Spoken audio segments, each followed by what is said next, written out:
పార్వతీపురం మన్యం జిల్లా నాగావళి నదీ తీరంలోని తోటపల్లి ప్రాజెక్టు గట్టుపై అంతర్జాతీయ యోగాంధ్ర దినోత్సవ వేడుకలు ప్రారంభమయ్యాయి.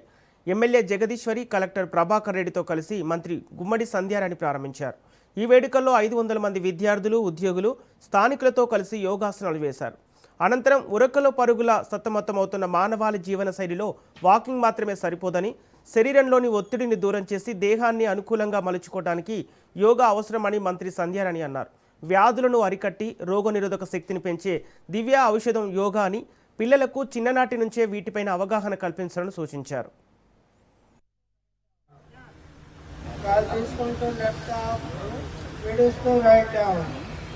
అలాగే రివర్స్ కాలు తీసుకుంటూ దెన్ రైట్ సైడ్, లెఫ్ట్,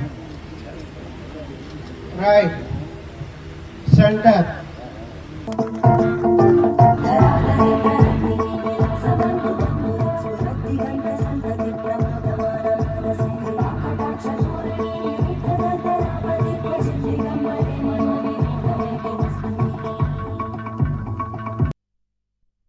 చాలా మంది వాకింగ్ వెళ్తున్నాం కదా, ఇంకెందుకు యోగా అనుకుంటారు. వాకింగ్ వెళ్ళొచ్చిన తర్వాత కూడా మన బాడీ కొంచెం స్ట్రెస్ చేస్తే దాన్ని బాడీ మనం ఎలా కావాలి అంటే అలా తిప్పేదే యోగా.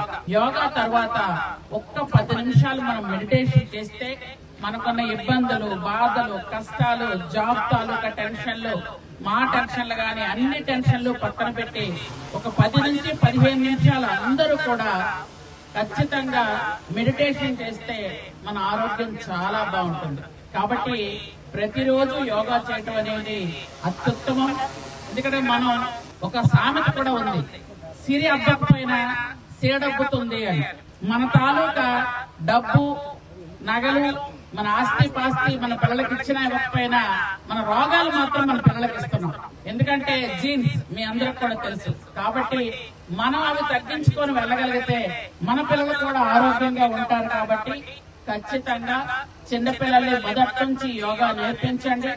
పెద్దవాళ్ళు ఎంతవరకు వీలైతే అంతవరకు యోగా చేయగలిగితే అది నిజంగా మన జీవితంలో ఆనందం. ఎందుకంటే ఆరోగ్యమే మహాభాగ్యం.